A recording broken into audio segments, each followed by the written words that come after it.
Hi friends, welcome to Deepika reviews. Kalavari Kodalu Kanaka Mahalakshmi upcoming ఎపిసోడ్లో ఏం జరగబోతుందో తెలుసుకోవాలనుకుంటున్నారా? అయితే ఛానల్ను సబ్స్క్రైబ్ చేసుకొని సపోర్ట్ చేయడం మర్చిపోకండి. ఆదికేశవ్ను చంపటం కోసం సుభాష్ కత్తి తీసుకొని ఆదికేశవ్ ఉన్న రూమ్లోకి వెళ్తాడు. ఆదికేశవ్ నిద్రపోతూ ఉంటే కత్తి తీసుకొని, ఒరే ఆదికేశవా, నాకే వార్నింగ్ ఇచ్చావు కదా, అందుకే ఈ భూమి మీద నిన్ను లేకుండా చేస్తాను అని మనసులో అనుకుంటూ ఉంటాడు. ఇక మరోవైపు సుభాష్ తీసుకొచ్చిన రౌడీలు వీక్రాఫ్ట్ మెటీరియల్ని తగలబెట్టాలని చూస్తూ ఉంటారు. ఇక రౌడీలు అగ్గిపుల్లలను కాల్చి వీక్రాఫ్ట్కి పంపించాల్సిన మెటీరియల్స్ మీద వేస్తూ ఉంటారు.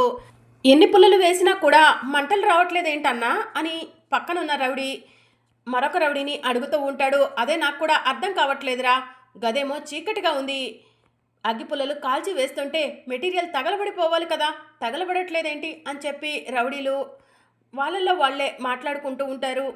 రే, ఈ రూమ్లో ఏమన్నా లైట్లు ఉన్నాయేమో ఒకసారి చూడు అని చెప్పి ఒక రౌడీ చెప్తూ ఉంటే, ఇక మరో రౌడీ లైట్లు ఉన్నాయా అని చెక్ చేస్తూ ఉంటాడు. అప్పుడు ఒక స్విచ్ కనిపించగానే స్విచ్ ఆన్ చేస్తాడు. అప్పుడు లైట్ వెలుగుతుంది. రౌడీలందరూ కలిసి మెటీరియల్ వైపు చూసేసరికి అక్కడ లక్ష్మి ఉంటుంది. లక్ష్మిని చూసి రౌడీలు, ఓ కాపలాగా ఉన్నావా పాప, మెటీరియల్ ఎన్ని అగ్గిపుల్లలు కాల్చివేసినా కూడా కాలట్లేదేంటా అనుకున్నాము, నువ్వు అడ్డుకుంటున్నావా అని చెప్పి రౌడీలు అంటూ ఉంటారు. ఎవర్రా మీరు, అసలు మెటీరియల్ని ఎందుకు కాల్చాలనుకుంటున్నారు అని చెప్పి లక్ష్మి అడుగుతూ ఉంటుంది. అవన్నీ నీకు అనవసరం, మర్యాదగా పక్కకి తప్పుకో అని రౌడీలు అంటారు. మెటీరియల్పై చెయ్యి వేసినా కూడా ఊరుకోను, మర్యాదగా మీరే ఇక్కడి నుంచి వెళ్ళిపోండి అని లక్ష్మి అంటుంది. ఆడపిల్లవు కదా, పాపమని నోటితో చెప్తుంటే వినేలా లేదురా పాప, పాపను కొట్టి బయటకు ఈడ్ చేయండిరా, మెటీరియల్ని తగలబెట్టి పని పూర్తి చేసుకొని వెళ్ళిపోదాం అని రౌడీలు మాట్లాడుకుంటూ ఉంటారు. ఏంట్రా అంత దమ్ముందా, రండి చూసుకుందాం అని చెప్పి లక్ష్మి అంటుంది. ఇక రౌడీలు లక్ష్మిని కొట్టడానికి వెళ్ళేసరికి లక్ష్మి చేతిలో ఉన్న కర్రతో రౌడీలను ఫైట్ చేసి పారిపోయేలా చేస్తూ ఉంటుంది.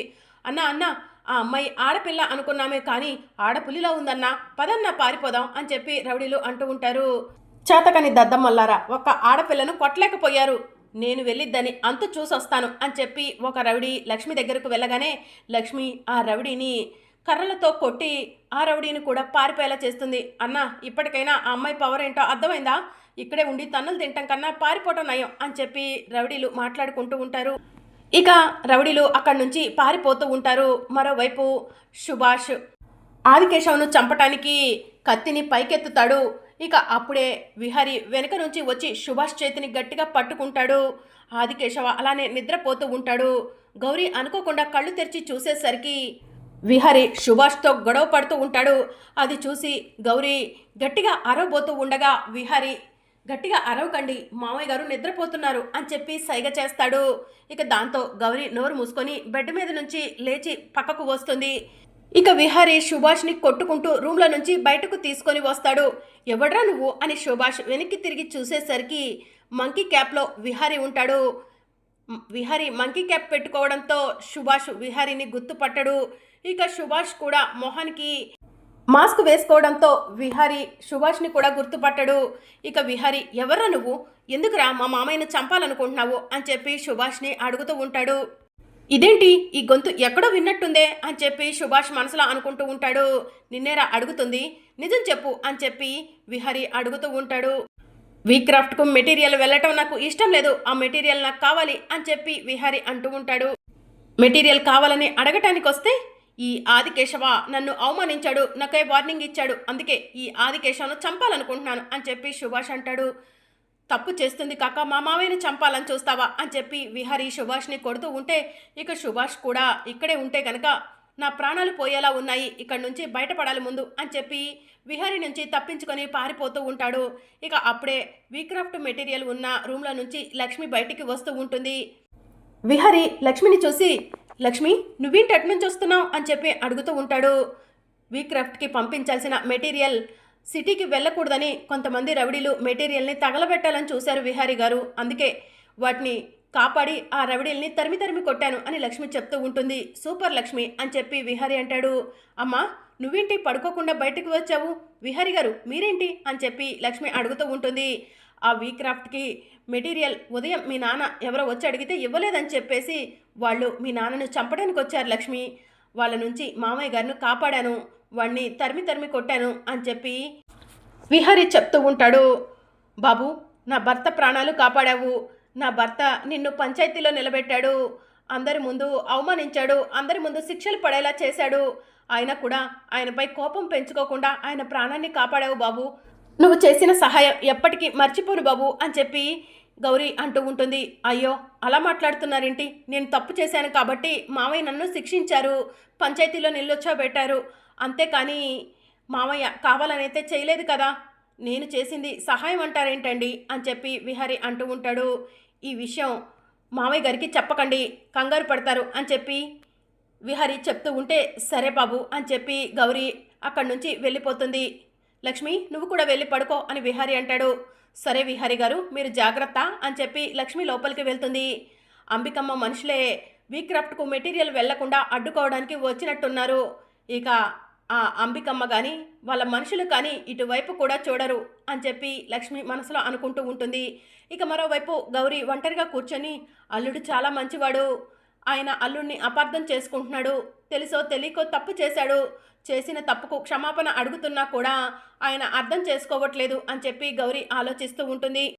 దేవుడా, నా కూతురు అల్లుడితో కలిసి ఉంటేనే సంతోషంగా ఉంటుందని నా మనసు కనిపిస్తుంది.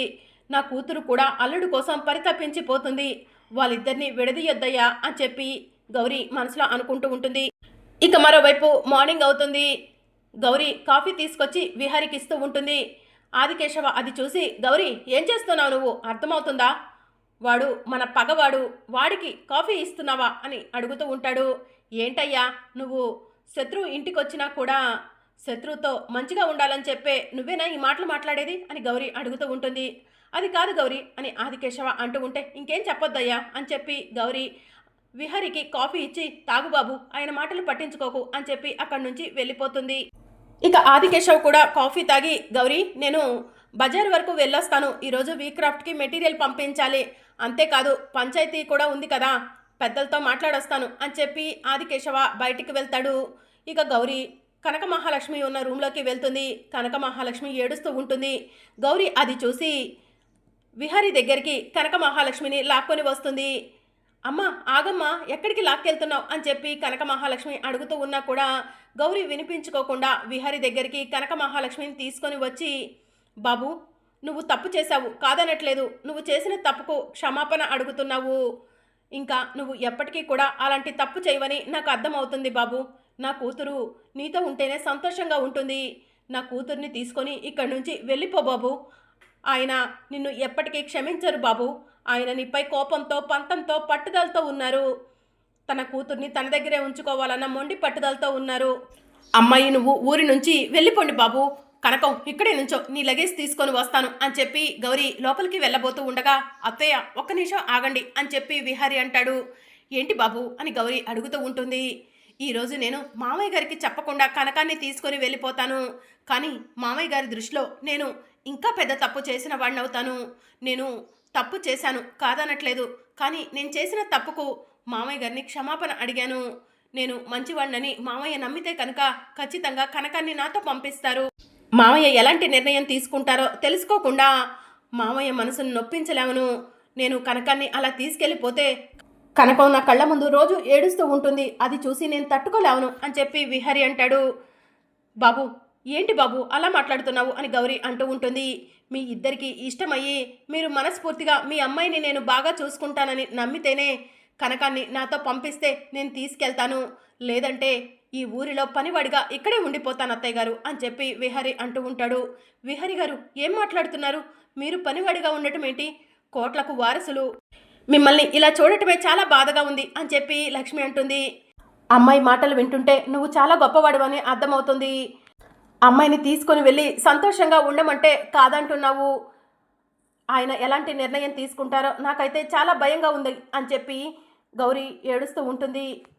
బాధపడకండి అత్తయ్య గారు, తప్పకుండా మంచి జరుగుతుంది, ఆ దేవుడి దయ వల్ల నేను ఏ తప్పు చేయలేదని మామయ్య గారికి నిజం తెలుస్తుంది, మామయ్య గారు అర్థం చేసుకుంటారు, కనకాన్ని నాతో పంపిస్తారు అని చెప్పి విహారీ చెప్తూ ఉంటాడు.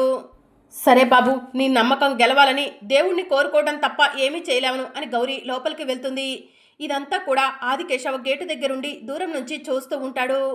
కనకం బాధపడకు, మీ నాన్న మనసు మారుతుంది అని విహారీ కనక మహాలక్ష్మికి చెప్తూ ఉంటాడు. విహారీ గారు, రాత్రి రౌడీల నుంచి మా నాన్న ప్రాణాలు కాపాడారు. మా నాన్నను చంపడానికి వచ్చింది ఎవరో తెలుసా అని లక్ష్మి అడుగుతూ ఉంటుంది. ఎవరు లక్ష్మి అని చెప్పి విహారీ అడుగుతూ ఉంటాడు. సుభాష్ అని చెప్పి లక్ష్మి అంటుంది. వాడెందుకు వచ్చాడు లక్ష్మి అని చెప్పి విహారీ అడుగుతూ ఉంటాడు. ఎందుకంటే వీక్రాఫ్ట్కి మెటీరియల్ చెందకుండా చేయాలని అంబికమ్మ సుభాష్ని పంపించింది అని చెప్పి లక్ష్మి అంటుంది. మనం ఎంత కష్టపడి సంపాదించిన ఆస్తి ఆ వీక్రాఫ్ట్ ద్వారా మీ ఊరి వాళ్ళందరూ బాగుండాలని, మీ నాన్న సంతోషంగా ఉండాలని మెటీరియల్ సప్లై ఇక్కడి నుంచి పెట్టాము. ఆ విషయం అసలు అంబికత్తయ్యకి ఎలా తెలిసింది అని చెప్పి విహారీ అంటాడు. ఆ అంబికమ్మ తెలుసుకోవాలనుకుంటే ఏమైనా చేసి తెలుసుకుంటుంది విహారీ గారు. మెటీరియల్ మన వీక్రాఫ్ట్ కంపెనీకి వెళ్ళకూడదన్నదే అంబికమ్మ ముఖ్య ఉద్దేశం. దానికోసం అంబికమ్మ ఏమైనా చేస్తుంది. ఎట్టి పరిస్థితుల్లో రేపటిలోగా వీక్రాఫ్ట్కి మెటీరియల్ చెందాలి. అప్పుడే ఇంటర్నేషనల్ కంపెనీకి మనం ఇచ్చిన మాట నిలబడుతుంది విహారీ గారు అని చెప్పి లక్ష్మి అంటుంది. రేపు ఎట్టి పరిస్థితిలో మెటీరియల్ మన కంపెనీకి చేరుతుంది, నువ్వు కంగారు పడకు లక్ష్మి అని చెప్పి విహారీ అంటాడు. సరే విహారీ గారు, అప్పటి వరకు మెటీరియల్కి మనం కాపలా ఉందాం అని చెప్పి లక్ష్మి అంటుంది. సరే లక్ష్మి, నువ్వు లోపలికి వెళ్ళు, మీ నాన్న వస్తే కోప్పడతారు అని చెప్పి విహారీ అంటాడు. ఇక దాంతో లక్ష్మి లోపలికి వెళ్తుంది. ఇదేంటి, వీక్రాఫ్ట్ మెటీరియల్ మన కంపెనీకి చేరాలని కనకం వాడు మాట్లాడుకుంటున్నారు. అసలు వీక్రాఫ్ట్ నుంచి మెటీరియల్ మనకు ఆర్డర్ ఇచ్చింది ఎవరో తెలుసుకోవాలి అని ఆదికేశవ మనసులో అనుకొని చారుకేశవకు ఫోన్ చేస్తాడు. చారుకేశవ ఫోన్ లిఫ్ట్ చేసి, ఆదికేశవ గారు ఏంటండి మెటీరియల్ని పంపించేశారా అని చెప్పి అడుగుతూ ఉంటాడు. మెటీరియల్ సిద్ధంగా ఉంది బాబు, నాకు ఒక చిన్న విషయం తెలియజేస్తారా అని చెప్పి ఆదికేశవ అడుగుతూ ఉంటాడు. ఏంటండి చెప్పండి అని చారుకేశ అడుగుతూ ఉంటాడు. వీక్రాఫ్ట్ని స్థాపించింది ఎవరో వాళ్ళ పేరు చెప్తారా బాబు అని చెప్పి ఆదికేశవ అడుగుతూ ఉంటాడు. ఎందుకండి అని చారుకేశవ అడుగుతూ ఉంటే, కావాలండి చెప్పండి అని చెప్పి ఆదికేశవ అంటూ ఉంటాడు. వీక్రాఫ్ట్ అనే బ్రాండ్ను పెట్టింది మా లక్ష్మి అండి. దానికి CEO, MD అన్నీ కూడా మా విష్ణు విహారీ అంటే నా మేనల్లుడు. వాళ్ళిద్దరూ ఎంతో కష్టపడి ఈ సంస్థను స్థాపించారు. మీలాంటి ఎంతోమంది చేనేత కార్మికులకు ఉపాధి కల్పించడం కోసమే ఈ వీక్రాఫ్ట్ని స్థాపించారండి అని చెప్పి చారుకేశవ చెప్తూ ఉంటాడు. సరే చారుకేశవ్ గారు, మెటీరియల్ రేపటికల్లా మీ సిటీకి పంపించేస్తాము, ఉంటాను అని చెప్పి ఆదికేశవ ఫోన్ కాల్ చేస్తాడు. వీక్రాఫ్ట్ MD CEO విష్ణు విహారీ అంటే నా అల్లుడా? నా కనకం ఈ సంస్థను స్థాపించిందా? వీళ్ళ మా ఊరి వాళ్ళకు ఉపాధి కల్పించింది అని చెప్పి ఆదికేశవ ఆలోచిస్తూ ఉంటాడు. నా భార్య కనకాన్ని తీసుకొని వెళ్ళిపోమన్నా కూడా నా పర్మిషన్ లేకుండా తీసుకెళ్ళటానికి ఇష్టపడట్లేదు. నిజంగా అబ్బాయి మంచివాడేమో, నేనే అపార్థం చేసుకుంటున్నానేమో అని చెప్పి ఆదికేశవ మనసులో అనుకుంటాడు. ఇక మరోవైపు విహారీ, ఆదికేశవ, లక్ష్మి అందరూ కూడా పంచాయతీకి వెళ్తారు. బాబు ఇటు చూడు, 3 రోజులు గడిబడిగావు. 3 రోజుల్లో మీ మామయ్య మనసు గెలుచుకొని కనకాన్ని నీతో పంపిస్తాడని నువ్వు అనుకున్నావు. కానీ ఆదికేశవ మనసుని గెలుచుకున్నట్టు లేవు. 3 రోజులు గడువు అయిపోయింది. నీకు ఎలాంటి శిక్ష విధించకుండా నిన్ను ఈ ఊరి నుంచి వెళ్ళిపోమంటున్నాం బాబు, నువ్వు చేసిన మంచి పనులను దృష్టిలో పెట్టుకొని అని చెప్పి పంచాయతీ పెద్ద చెప్తూ ఉంటాడు. లేదండి, నాకు నా కనకం కావాలి అని చెప్పి విహారీ అంటాడు. ఏంటి బాబు మొండి పట్టుదలతో ఉన్నావు అని పంచాయతీ పెద్ద అంటూ ఉంటాడు. ఇతనికి మంచిగా చెప్తే వినేలా లేడండి, అందరం కలిసి ఊరి నుంచి గెంటేద్దాం, అప్పుడే ఇలాంటి వాళ్ళకు బుద్ధి వస్తుంది అని చెప్పి పల్లెటూరి వాళ్ళంతా విహారీ దగ్గరికి కోపంగా వెళ్తూ ఉంటే, ఆగండి అని చెప్పి ఆదికేశవ గట్టిగా అరుస్తాడు. అందరూ షాకింగ్గా ఆదికేశవ వైపు చూస్తూ ఉంటాడు. మీరు ఎవరిని బయటికి గెంటేస్తున్నారో తెలుసా? మన చేనేత కార్మికులకు ఉపాధి కల్పించిన వీక్రాఫ్ట్ యజమాని విహారీ బాబు అని చెప్పి ఆదికేశవ చెప్తూ ఉంటాడు. అందరూ షాకింగ్గా విహారీ వైపు చూస్తూ ఉంటారు. బాబు ఆయన చెప్పేది నిజమా అని చెప్పి ఊరి వాళ్ళు అడుగుతూ ఉంటారు. అవునండి, ఆ వీక్రాఫ్ట్ యజమానిని నేనే అని చెప్పి విహారీ అంటాడు. బాబు మాకు పని కల్పించావు, మేము తెలుసో తెలియకో నీ పట్ల తప్పుగా ప్రవర్తించాము, మమ్మల్ని క్షమించు అని ఊరి వాళ్ళు చెప్తూ ఉంటారు. మరి ఇప్పుడు ఏం చేద్దాం ఆదికేశవ అని పంచాయతీ పెద్ద అడుగుతూ ఉంటాడు. ఇంకా ఆదికేశవ విహారీ దగ్గరకు వెళ్ళి, అమ్మ కనకం ఇలా రా అని చెప్పి పిలుస్తూ ఉంటాడు. ఇక కనక మహాలక్ష్మి కూడా ఆదికేశవ దగ్గరకు వెళ్తుంది. నా భార్య నా కూతుర్ని తీసుకొని వెళ్ళిపోమని ఉదయం నీతో చెప్పటం నేను విన్నాను బాబు, కానీ నువ్వు దానికి అంగీకరించలేదు. బాబు ఎక్కడ తప్పు జరిగిందో తెలీదు, నా కూతురు కనకం నీ వల్ల బాధపడుతుందని తెలిసేసరికి నేను తట్టుకోలేకపోయాను. అందుకే నిన్ను అలా అవమానించాను. నన్ను క్షమించు బాబు. నా కనకాన్ని నీతో పంపించడానికి నాకు ఎలాంటి అభ్యంతరం లేదు బాబు అని చెప్పి ఆదికేశవ కనకం చేతిని విహారీ చేతిలో పెడతాడు. ఇక విహారీ సంతోషపడుతూ ఉంటాడు. మరి అప్కమింగ్ ఎపిసోడ్లో ఏం జరగనుందో తెలుసుకోవాలనుకుంటున్నాను.